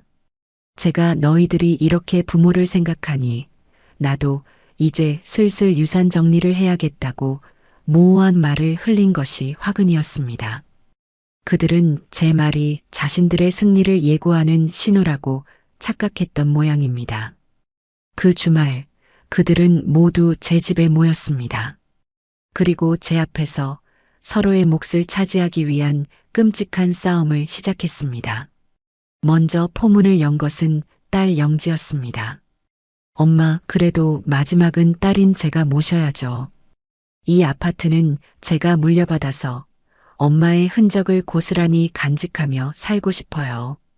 그녀의 말이 끝나기 무섭게 아들 영철이 차갑게 받아쳤습니다. 무슨 소리 하는 거야? 아들인 내가 있는데 어딜 넘봐? 아버지가 남기신 저 상가 건물은 당연히 대를 이을 나한테 와야지. 그게 우리 집안의 법도다. 법도? 그놈의 아들 타령 좀 그만해. 결혼할 때 집 사준다고 엄마한테 돈 받아간 건 벌써 잊었어? 나는 딸이라는 이유로 아무것도 못 받았잖아. 뭔 소리야? 받은 게 얼만데? 그들의 싸움은 걷잡을 수 없이 번져나갔습니다. 과거에 누가 더 많은 지원을 받았는지, 누가 더 부모에게 잘했는지 서로의 치부를 들춰내며 헐뜯기 시작했습니다. 사위와 며느리도 가세하여 자기 배우자를 옹호하며 상대방을 비난했습니다. 아니, 저희 집사람이 장모님께 얼마나 잘했는데 그런 섭섭한 말을 하는 거야. 말 조심하세요. 저희 남편이 더 잘했어요. 저는 소파에 가만히 앉아 그 추악한 광경을 지켜보았습니다. 아픈 노모가 시한부 선고를 받은 어머니가 바로 눈앞에 있는데도 그들은 오직 돈 때문에 서로를 물어뜯는 짐승들과 다를 바 없었습니다. 저는 조용히 찻잔을 들어 차를 한 모금 마셨습니다. 이상하게도 마음은 평온했어요. 모든 것을 포기하고 나니 그들의 싸움이 마치 강 건너 불구경처럼 느껴졌습니다. 그래, 실컷 싸워라. 너희의 탐욕이 얼마나 깊고 추악한지 남김없이 다 보여주어라. 나는 그 모든 것을 기억하고 심판할 테니. 가족이라는 이름의 연극은 이제 파국을 향해 치닫고 있었습니다.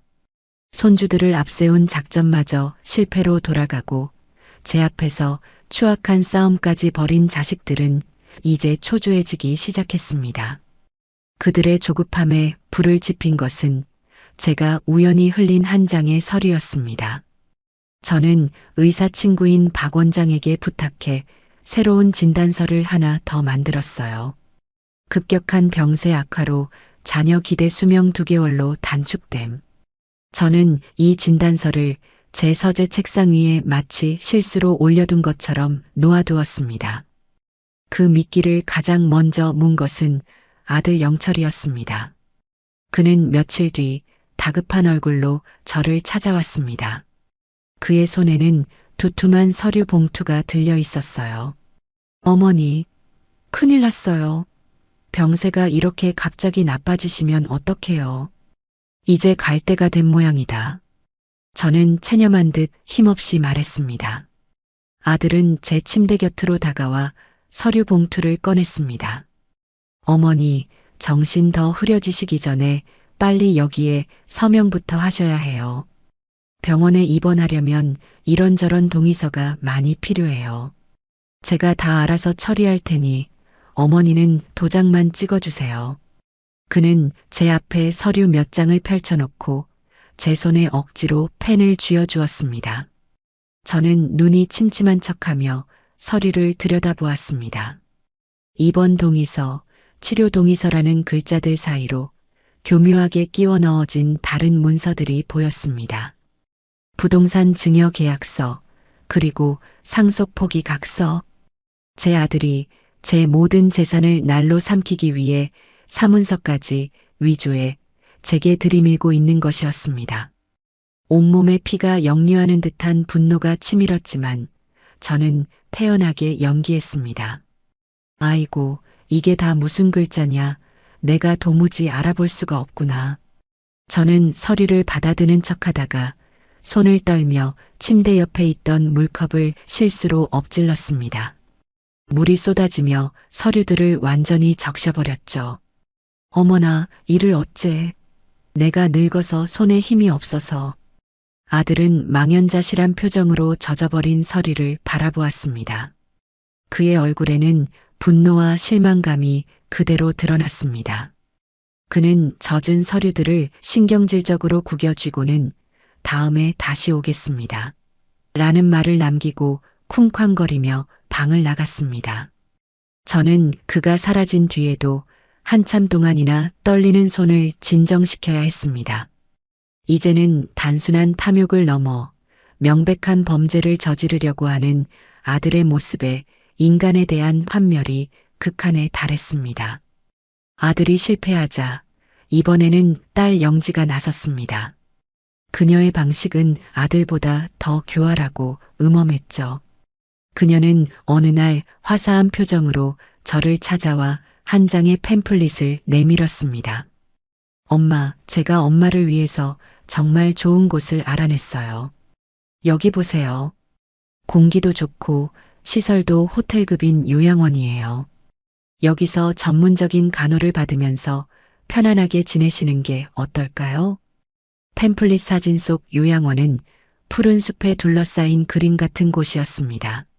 하지만 저는 이미 그녀가 무슨 짓을 할지 예상하고 있었습니다. 저는 이미 제 나름대로 조사를 마친 뒤였죠. 영지야, 참 좋은 곳이구나. 그런데 이름이 낯이 익네. 혹시 은빛 안식처라는 곳이니? 제 질문에 영지의 얼굴이 환하게 밝아졌습니다. 어머, 엄마도 아세요? 맞아요. 요즘 아주 인기 있는 곳이라 자리 구하기도 힘들대요. 저는 차갑게 웃으며 말했습니다. 그래, 내가 인터넷으로 찾아봤지. 작년의 사건으로 뉴스에 대문짝만하게 나왔던 바로 그곳이더구나. 입소한 어르신들 식비 빼돌리고 상한 음식 먹이고 병든 노인을 방치해서 돌아가시게 만들었다지. 제 말 한마디 한마디가 비수가 되어 영지의 얼굴에 꽂혔습니다. 그녀의 얼굴은 하얗게 질리다 못해 파랗게 변해갔습니다. 엄마, 그게 무슨 말씀이세요? 뭔가 착오가 있었을 거예요. 착오? 내가 직접 그 뉴스 영상을 몇 번이나 돌려봤는데 착오일 리가 있나? 너는 이 어미를 그런 생지옥에 보내놓고 이 아파트를 차지할 생각이었니? 제 추궁에 영지는 아무런 변명도 하지 못했습니다. 그녀는 그저 입술을 파들파들 떨 뿐이었죠. 자신의 추악한 계획이 들통나자 그녀는 이내 적반하장으로 소리를 지르기 시작했습니다. 제가 뭘 그렇게 잘못했어요? 엄마 좋으라고 그런 거지. 그런데 엄마는 왜 제 진심을 그렇게 나쁘게만 받아들이세요? 너무하세요, 정말. 그녀는 울부짖으며 집을 뛰쳐나갔습니다. 저는 텅 빈 거실에 앉아 그녀가 남기고 간 요양원 팸플릿을 갈기갈기 찢어버렸습니다. 이제 더 이상 망설일 필요가 없었습니다. 이 지옥 같은 연극을 끝낼 시간이 다가오고 있었어요. 그리고 며칠 뒤 제 마지막 생일이 찾아왔습니다. 자식들은 마치 의무라도 다하려는 듯 저녁 시간에 케이크 하나를 사들고 모두 모였습니다. 그들은 제게 싸구려 내복 한 벌을 선물로 내밀며 오래오래 건강하시라는 위선적인 말을 건넸습니다. 어머니, 생신 축하드려요. 그들은 어색하게 생일 축하 노래를 불렀습니다. 작은 케이크 위에 꽂힌 촛불이 흔들리는 제 마음처럼 위태롭게 타올랐습니다.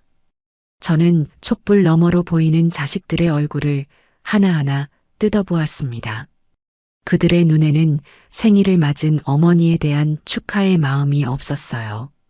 오직 이 지긋지긋한 상황이 빨리 끝나기만을 바라는 지겨움과 제 재산을 향한 탐욕만이 가득했습니다. 노래가 끝나고 제가 촛불을 불어 끄자마자 그들은 기다렸다는 듯이 본색을 드러냈습니다. 그런데 어머니, 저 거실에 걸린 그림 말이에요. 유명한 화가 작품이라던데 나중에 경매에 내놓으면 꽤 받겠어요. 형님, 그건 너무 속 보이시는 거 아닙니까? 그보다 저 자개장이 훨씬 비쌀걸요. 그들은 제 생일 케이크를 나누어 먹으며 제 집안의 가구와 물건들에 대해 값을 매기기 시작했습니다. 마치 약탈을 앞둔 도적들처럼 서로 자신의 몫을 주장하며 신경전을 벌였습니다. 저는 그 순간 모든 것을 결심했습니다. 제 마음속에서 마지막으로 남아있던 아주 작은 미련의 불씨마저 완전히 꺼져버렸습니다. 저는 조용히 자리에서 일어났습니다. 그리고 제 인생에서 가장 평온하고 차가운 목소리로 말했습니다. 모두들 조용히 하거라. 제 목소리에 그들의 시선이 모두 제게로 향했습니다. 너희가 내 마지막 생일을 이렇게 챙겨주니 참으로 고맙구나. 그래서 나도 너희에게 선물을 하나 주려고 한다. 다음 주말 내가 지정하는 장소로 모두 모이거라. 내 모든 유산을 어떻게 정리할 것인지 그 자리에서 최종적으로 발표하겠다. 제 말에 거실의 공기가 순간 얼어붙었습니다. 그리고 잠시 후 그들의 얼굴에는 숨길 수 없는 기쁨과 기대감이 피어올랐습니다. 드디어 때가 왔다고 생각하는 것이 분명했어요. 저는 그들의 희망에 가득 찬 얼굴을 바라보며 속으로 다짐했습니다. 그래, 너희가 준비한 내 마지막 생일은 이것이었구나. 그럼 이제 내가 준비한 너희의 마지막 심판의 날을 기대하거라. 저는 촛불이 꺼진 케이크를 보며 희미하게 미소 지었습니다. 제 인생의 가장 길고 끔찍했던 연극은 이제 가장 화려한 피날레만을 남겨두고 있었습니다. 드디어 심판의 날이 밝았습니다. 제 생일날 예고했던 유산 발표를 위해 저는 시내에서 가장 격식 있고 값비싼 한정식 집에 가장 큰 별실을 예약했습니다. 복수를 위한 무대로는 과분할 정도로 아름다운 곳이었죠. 윤이 나게 닦인 마룻바닥과 정교한 자수가 놓인 비단 방석, 창밖으로 보이는 고즈넉한 대나무 정원까지 이 모든 것이 곧 벌어질 추악한 소동과는 극명한 대조를 이루도록 세심하게 고른 장소였습니다. 저는 약속 시간보다 1시간 일찍 도착했습니다. 오늘의 특별 손님인 박 원장과 최 변호사가 먼저 와서 저를 기다리고 있었죠. 저는 두 사람에게 오늘 있을 일에 대해 마지막으로 설명하고 결정적인 순간에 나서 달라고 다시 한번 부탁했습니다. 두 사람은 비장한 제 모습에 굳은 표정으로 고개를 끄덕였습니다. 저는 그들을 방 한쪽 구석, 병풍 뒤의 자리에 조용히 앉혔습니다. 자식들의 눈에 쉽게 띄지 않으면서도 방 안의 모든 상황을 지켜볼 수 있는 자리였죠. 모든 준비를 마친 저는 가장 화려하고 기품 있는 옷으로 갈아입었습니다. 병색이 완연한 늙은이가 아니라 우아하고 위험 있는 대가의 모습으로 그들을 맞이하고 싶었기 때문입니다. 짙은 남색 비단 치마에 옥으로 만든 놀이개를 차고 머리에는 단정하게 옥비녀를 꽂았습니다. 거울에 비친 제 모습은 더 이상 죽음을 기다리는 시한부 환자가 아니었습니다. 인생의 마지막 막을 직접 연출하고 주연을 맡은 감독이자 배우 그 자체였죠. 약속 시간이 가까워지자 자식들이 하나둘 도착하기 시작했습니다. 마치 잔칫날이라도 되는 양 모두 한껏 멋을 부린 모습이었습니다. 딸 영지는 값비싼 명품 가방을 들었고 아들 영철은 새로 맞춘 듯한 양복을 입고 있었죠. 사위와 며느리도 잔뜩 기대에 부푼 얼굴로 그 뒤를 따랐습니다. 그들은 별실의 화려한 풍경과 제 당당한 모습에 잠시 당황하는 듯 했지만 곧이어 있을 유산 발표에 대한 기대감으로 금세 표정을 바꾸었습니다. 어머니, 오늘 정말 고우세요. 무슨 좋은 일이라도 있으신가 봐요. 그들의 아첨을 들으며 저는 인자한 미소로 화답했습니다. 곧이어 진수성찬이 차려지기 시작했습니다. 구절판과 신선로, 갈비찜과 대하구이. 평생 제가 자식들을 위해 차려주었던 밥상과는 비교도 되지 않는 화려한 음식들이었습니다. 그들은 제 눈치를 살피면서도 개걸스럽게 음식을 먹어치우기 시작했어요. 마치 최후의 만찬을 즐기는 죄수들처럼 보였습니다. 식사가 어느 정도 무르익었을 때 저는 조용히 자리에서 일어났습니다. 젓가락질을 하던 모두의 동작이 일제히 멈추고 방 안의 모든 시선이 제게로 향했습니다. 드디어 올 것이 왔다고 생각하는 눈치였습니다. 저는 맑은 청주가 담긴 잔을 높이 들고 낭낭하고 힘 있는 목소리로 말했습니다. 오늘 이 자리는 내 유산을 발표하는 자리가 맞다. 하지만 그 전에 지난 몇 달간 너희가 아주 열심히 출연해준 한 편의 연극을 다 함께 감상하는 시간을 가졌으면 좋겠구나. 너희의 아주 뛰어난 연기에 대한 보답으로 내가 준비한 작은 선물이다. 제 말에 그들의 얼굴에 당혹감과 의아함이 스쳐 지나갔습니다. 저는 제 가방에서 작은 블루투스 스피커를 꺼내 테이블 중앙에 놓았습니다. 그리고 제 휴대폰을 연결했죠. 첫 번째로 재생한 것은 며느리 인나가 제 집 주방에서 남편 영철과 작당 모의를 하던 녹음 파일이었습니다. 여보, 정신 차려. 지금 한가하게 있을 때가 아니야. 어떻게든 어머님이 정신 더 흐려지시기 전에 상가 건물이라도 우리 앞으로 돌려놔야 해. 안 그러면 당신 누나가 다 채워갈 거라고. 스피커를 통해 울려 퍼지는 자신의 목소리에 며느리 인나의 얼굴이 새하얗게 질렸습니다. 아들 영철은 믿을 수 없다는 듯 저와 스피커를 번갈아 쳐다보았죠. 저는 멈추지 않고 다음 파일을 재생했습니다. 이번에는 사위 박서방과 며느리 인나가 제 전화를 통해 서로의 안부를 물으며 추악한 동맹을 맺던 목소리였습니다.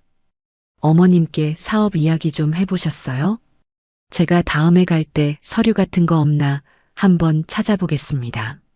뭐 발견하시면 서로 공유하시죠. 우리끼리는 뭉쳐야 합니다.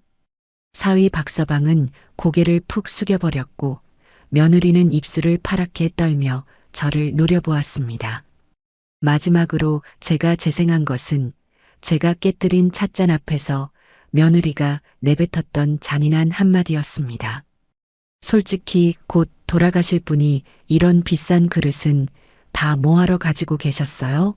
살아있는 저희나 좀 도와주시지. 그 목소리가 울려 퍼지는 순간 딸 영지마저도 경악한 표정으로 올케를 쳐다보았습니다. 방 안의 공기는 완전히 얼어붙었습니다. 그때 병풍 뒤에 조용히 앉아있던 최 변호사가 자리에서 일어나 그들에게 다가왔습니다. 안녕하십니까? 김미자 여사님의 법률 대리인을 맡고 있는 최정우 변호사입니다. 최 변호사는 서류 가방에서 문서들을 꺼내 테이블 위에 펼쳐 놓았습니다. 그것은 바로 아들 영철이 입원 동의서라며 저를 속이려 했던 부동산 증여 계약서와 상속 포기 각서였습니다. 이영철 씨 본인이 직접 작성하여 김미자 여사님의 서명을 받으려 했던 이 서류들은 사문서, 위조 및 동행사 그리고 사기 미수 혐의에 해당하는 명백한 범죄 행위입니다. 여사님의 뜻에 따라 얼마든지 형사 고소가 가능한 사안입니다. 아들 영철의 얼굴이 잿빛으로 변했습니다. 최 변호사는 이어 딸 영지를 향해 또 다른 자료를 내밀었습니다. 그리고 이영지 씨, 본인이 어머니를 모시겠다며 알아본 요양원입니다. 작년 사회적 물의를 빚었던 곳이죠.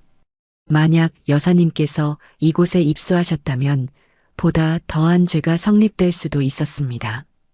딸 영지는 아니에요. 저는 몰랐어요. 라며 비명을 질렀지만 그 말을 믿는 사람은 아무도 없었습니다. 모든 증거가 그들의 죄를 명백하게 가리키고 있었으니까요. 그들이 공포와 충격에 빠져 허우적거리고 있을 때 마침내 마지막 인물이 무대 위로 등장했습니다. 박 원장이었죠. 안녕하십니까. 김미자 여사님의 주치의를 맡았던 박상현입니다. 박 원장은 의사 가운 대신 단정한 양복 차림이었습니다. 그는 좌중을 둘러보며 침착하지만 단호한 목소리로 말했습니다. 결론부터 말씀드리겠습니다. 김미자 여사님의 건강에는 아무런 이상이 없습니다. 췌장암 말기 진단은 처음부터 사실이 아니었으며 여사님은 앞으로도 건강하게 오래 사실 겁니다.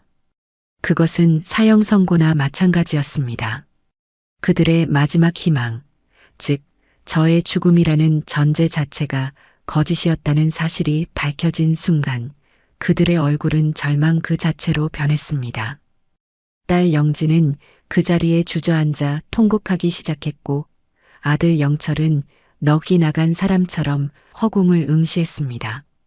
모든 폭로가 끝난 뒤 마침내 제가 입을 열었습니다.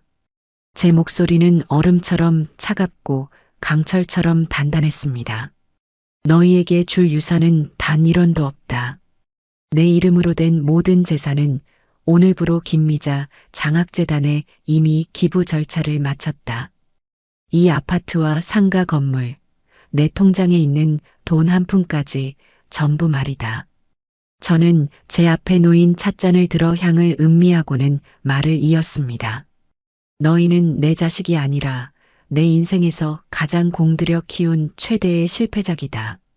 오늘 이 시간부로 나는 어머니로서의 내 역할을 끝내겠다. 그리고 너희와의 인연도 여기서 모두 끊어버리겠다. 이제 너희는 내 자식이 아니고 나도 너희의 어미가 아니다. 저는 그 말을 끝으로 자리에서 일어났습니다. 그리고 단 한 번도 뒤를 돌아보지 않고 별실의 문을 향해 걸어갔습니다. 등 뒤로 그들의 절규와 울음소리, 고함이 뒤섞여 들려왔지만 제 발걸음을 멈추지는 못했습니다. 문을 열고 나가자 식당의 환한 불빛이 저를 맞았습니다. 마치 지옥에서 천국으로 걸어 나온 기분이었죠. 박 원장과 최 변호사가 제 뒤를 든든하게 지키며 함께 걸어 나왔습니다. 길고 길었던 잔인한 연극의 막이 그렇게 통쾌하게 내려졌습니다. 한정식 집의 묵직한 대문을 밀고 나오자 차갑지만 상쾌한 밤 공기가 제 뺨을 스쳤습니다.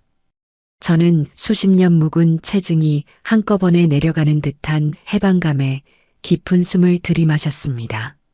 하지만 그 평화는 길지 않았습니다. 잠시 후 식당 문이 거칠게 열리며 자식들이 뛰쳐나왔습니다. 그들의 얼굴은 눈물과 콧물, 분노와 절망으로 뒤범벅이 되어 있었죠. 어머니, 제발 이러지 마세요. 저희가 다 잘못했어요. 딸 영지가 제 바짓가랑이를 붙잡고 애원했습니다. 아들 영철은 이성을 잃고 제게 고함을 질렀습니다. 어떻게 저희한테 이럴 수가 있어요? 법적으로 이렇게는 안 돼요. 소송할 겁니다. 반드시 우리 몫을 찾아낼 거라고요. 며느리와 사위는 그저 땅바닥에 주저앉아 망연자실한 표정으로 울고만 있었습니다. 그들의 발악과 애원을 지켜보는 제 마음은 놀랍도록 고요했습니다. 마치 낯선 사람들의 서툰 연극을 보는 기분이었어요. 그들의 눈물에서는 단 한 톨의 진심도 느껴지지 않았습니다. 오직 잃어버린 재산에 대한 아쉬움과 분노만이 가득했죠. 그때 제 앞을 막아서는 그들을 향해 최 변호사가 나섰습니다. 더 이상 소란 피우지 마시죠. 김미자 여사님께 더 이상 접근하시면 접근금지 가처분 신청을 비롯한 모든 법적 조치를 취하겠습니다. 그리고 소송은 마음대로 하십시오. 단 재판 과정에서 오늘 공개된 녹취록과 위조 서류들이 모두 증거로 제출될 것이고 그에 따른 사회적 평판 하락과 형사처벌 가능성은 감수하셔야 할 겁니다. 최 변호사의 냉정한 말에 아들의 기세가 한풀 꺾였습니다. 저는 그 틈을 타 미리 대기시켜둔 차에 올랐습니다. 차창 밖으로 멀어져가는 그들의 모습을 보며 저는 제 인생의 한 챕터가 완전히 끝났음을 실감했습니다. 차에 오르자마자 휴대폰이 미친 듯이 울리기 시작했습니다. 영지, 영철, 사위, 며느리 번갈아가며 걸려오는 전화를 저는 하나씩 아주 정성껏 차단 목록에 추가했습니다. 수백 통의 문자가 쏟아졌지만 단 한 통도 읽지 않고 모두 삭제해버렸습니다. 그것은 제 지난 세월의 고통과 상처를 지워내는 신성한 의식과도 같았습니다. 집으로 돌아오는 길, 저는 최 변호사와 박 원장에게 진심으로 고마움을 표했습니다. 두 분이 아니었으면 이 모든 일을 해낼 수 없었을 겁니다. 정말 고맙습니다. 박 원장은 제 손을 잡으며 말했습니다. 미자 씨, 정말 고생 많았어. 이제 모든 걸 잊고 당신 인생을 살아. 다음 날부터는 후폭풍이 몰아쳤습니다. 소문은 친척들 사이에 삽시간에 퍼져나갔습니다. 몇몇 마음 약한 친척들이 제게 전화를 걸어 아무리 그래도 자식인데 어미가 어떻게 그럴 수 있냐며 저를 나무라려 들었습니다. 저는 화를 내지 않았습니다. 대신 아주 차분하고 논리적으로 그간 있었던 일들을 설명해 주었습니다. 제 설명을 믿지 못하는 큰 시누이에게는 며느리의 목소리가 담긴 녹음 파일의 일부를 문자로 보내주기까지 했죠. 녹음 파일을 들은 시누이는 충격에 빠져 한동안 말을 잇지 못하더니 내가 오죽했으면 그랬을까? 내가 동생네를 잘못 봤구나라며 오히려 제 편을 들어주었습니다. 저의 단호하고 명확한 태도에 저를 비난하려던 친척들은 모두 입을 다물었습니다. 오히려 자식들의 편에 섰던 몇몇은 시간이 지나며 그들의 추악한 실체를 알고는 등을 돌렸죠. 제 자식들은 가족이라는 울타리 안에서 완전히 고립되었습니다. 모든 소동이 잠잠해진 뒤 저는 제 인생의 새로운 막을 열기 위한 첫 번째 작업을 시작했습니다. 바로 자식들과의 나쁜 추억이 덕지덕지 붙어 있는 이 집을 처분하는 것이었습니다. 부동산에 집을 내놓고 전문 청소 용역 업체를 불렀습니다. 저는 그들에게 집안의 모든 물건을 제 개인적인 물건 몇 가지를 제외하고는 전부 버려달라고 부탁했습니다. 자식들이 쓰던 낡은 가구, 그들이 선물했던 위선적인 물건들, 심지어는 함께 찍었던 가족 사진까지 모든 것을 미련 없이 버렸습니다.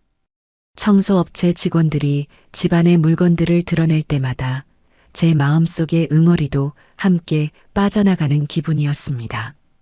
집이 팔리고 저는 새로운 보금자리로 이사했습니다. 도심 속에 위치한 최고급 시니어 타운이었죠. 최신식 시설과 완벽한 보안, 그리고 다양한 커뮤니티 시설이 갖춰진 곳이었습니다. 제 새로운 집은 이전 집보다 크기는 작았지만 훨씬 밝고 따뜻한 햇살이 가득 들어오는 곳이었습니다. 저는 그곳에 제가 좋아하는 화초들을 가득 들여놓고 아끼는 책들로 서재를 꾸몄습니다. 이사한 다음 날 저는 평생 해보고 싶었지만 자식들 뒷바라지하느라 엄두도 내지 못했던 라인댄스 강좌에 등록했습니다. 처음에는 어색한 스텝에 삐걱거렸지만 신나는 음악에 맞춰 몸을 흔들다 보니 저도 모르게 웃음이 터져 나왔습니다.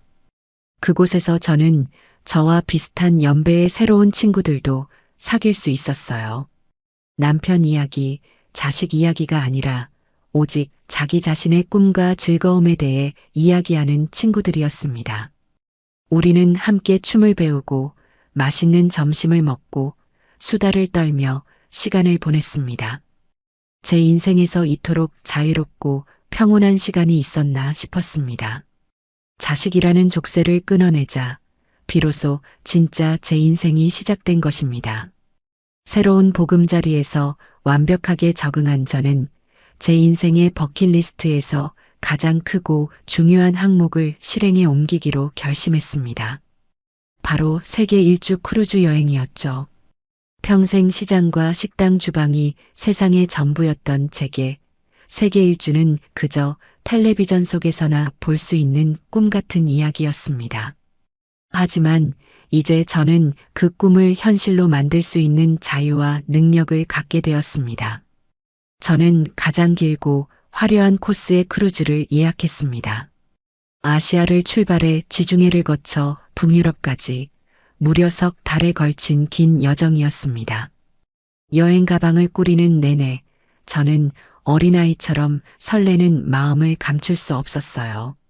자식들 먹일 반찬거리가 아니라 오직 저 자신을 위한 예쁜 옷과 책들을 가방에 담는 기쁨은 상상 이상이었습니다. 크루즈에서의 생활은 매일매일이 축제 같았습니다. 아침에는 발코니에서 끝없이 펼쳐진 푸른 바다를 보며 커피를 마셨고, 낮에는 기항지에 내려 낯선 도시의 풍경과 문화를 만끽했습니다. 로마의 콜로세움 앞에서는 그 웅장함에 압도되었고, 파리의 센 강변에서는 낭만적인 분위기에 흠뻑 취했죠. 밤에는 배 안의 극장에서 화려한 쇼를 보거나 새로운 친구들과 함께 칵테일을 마시며 춤을 추기도 했습니다. 저는 여행지 곳곳에서 엽서를 썼습니다. 하지만 그 엽서의 수신인은 더 이상 제 자식들이 아니었습니다. 저는 시니어 타운의 댄스 동호회 친구들에게, 저를 도와준 최 변호사와 박 원장에게, 그리고 제가 설립한 장학재단의 첫 번째 장학생에게 엽서를 보냈습니다. 사랑하는 은하 학생, 나는 지금 노르웨이의 피오르 협곡을 보고 있단다. 빙하가 깎아 만든 이 위대한 자연 앞에서 인간의 욕심이 얼마나 부질없는 것인지 새삼 깨닫게 되는구나. 은하 학생의 꿈이 이 피오르처럼 깊고 원대하게 펼쳐지기를 이곳에서 응원하마. 여행 중에 재단으로부터 온 메일을 통해 제가 보낸 엽서를 받고 감동의 눈물을 흘렸다는 은하 학생의 소식을 전해 들었습니다. 피 한 방울 섞이지 않은 그 학생의 진심 어린 감사 편지 한 통이 제 자식들이 평생 동안 제게 건넸던 모든 위선적인 말들보다 훨씬 더 제 마음을 따뜻하게 만들었습니다. 그것이 진짜 가족의 정이 아닐까 저는 생각했습니다. 석 달간의 꿈 같은 여행을 마치고 돌아왔을 때 저는 더 이상 과거의 상처에 얽매인 김미자가 아니었습니다. 세상을 품에 안고 돌아온 자신감과 여유로 가득 찬 새로운 김미자로 다시 태어나 있었죠. 저는 본격적으로 김미자 장학재단의 이사장으로 활동하기 시작했습니다. 서류상의 이사장이 아니라 직접 발로 뛰며 재단의 살림을 꾸리고 아이들을 만났습니다. 어느 날 장학증서 수여식이 열렸습니다. 단상에 올라가 제 도움으로 새로운 꿈을 꾸게 된 학생들의 얼굴을 마주했을 때 저는 제 인생에서 가장 큰 보람과 희열을 느꼈습니다. 어려운 환경 속에서도 희망을 잃지 않고 반짝이는 눈빛으로 미래를 이야기하는 아이들. 그 아이들이야말로 제가 이 세상에 남기는 가장 의미 있는 유산이었습니다. 수여식이 끝나고 한 학생이 제게 다가와 수줍게 말했습니다. 이사장님, 정말 감사합니다. 저도 이사장님처럼 멋진 어른이 되어서 저보다 더 어려운 사람들을 돕고 싶어요. 저는 그 아이의 손을 잡으며 말했습니다. 그래, 그거면 충분하다. 너의 그 마음이 바로 내가 재산을 남긴 이유란다. 그렇게 몇 년의 시간이 흘렀습니다. 제 삶은 평온하고 행복했으며 하루하루가 충만했습니다. 그러던 어느 겨울날, 저는 친구들과 함께 연말 선물을 사기 위해 백화점에 들렀습니다. 명품관을 둘러보던 중 저는 익숙한 얼굴과 마주쳤습니다. 제 딸 영지였습니다. 몇 년 만에 마주한 딸의 모습은 처참했습니다. 화려했던 명품 가방 대신 낡은 에코백을 들고 있었고 윤기 나던 머리는 푸석했으며 얼굴에는 고단한 삶의 그늘이 깊게 드리워져 있었죠. 그녀는 다른 사람들이 입은 화려한 옷을 부러움과 질투가 섞인 눈으로 쳐다보고 있었습니다. 그때 저와 눈이 마주쳤습니다. 영지는 순간 숨을 멈췄습니다. 그녀의 눈동자가 심하게 흔들렸어요. 그리고는 마치 구원이라도 만난 사람처럼 제게로 다가오기 위해 망설이며 한 걸음을 떼었습니다. 그녀의 입술이 엄마하고 달싹이는 것 같았습니다. 저는 그녀를 가만히 바라보았습니다. 제 마음속에는 분노도 증오도 연민도 없었습니다. 그저 아무런 감정이 느껴지지 않았어요. 마치 길에서 마주친 모르는 행인을 보는 것처럼요. 저는 그녀의 절박한 시선을 피하지 않고 그저 1초간 담담하게 마주 보았습니다. 그리고는 아무 일도 없었다는 듯 천천히 고개를 돌려 제 친구에게 말했습니다. 예, 우리 저쪽 매장도 한번 가볼까? 새로 나온 코트가 아주 예쁘다던데. 저는 영지에게 단 한 번의 눈길도 더 주지 않고 친구와 함께 팔짱을 끼고 우아하게 그 자리를 떠났습니다. 등 뒤에 못 박힌 듯 서 있을 그녀의 모습이 느껴졌지만 제게는 더 이상 아무런 의미가 없었습니다. 완벽한 타인이었으니까요. 백화점의 화려한 조명 아래서 친구와 웃으며 걷는 그 순간 저는 깨달았습니다. 진정한 복수는 그들을 불행하게 만드는 것이 아니라 그들 없이도 내가 완벽하게 행복해지는 것이라는 사실을요. 저는 더 이상 누군가의 엄마가 아닌 내 인생의 유일한 주인공, 김미자입니다. 제 인생의 커튼콜은 아직 끝나지 않았습니다. 이제 막 가장 화려한 막이 올랐을 뿐이니까요.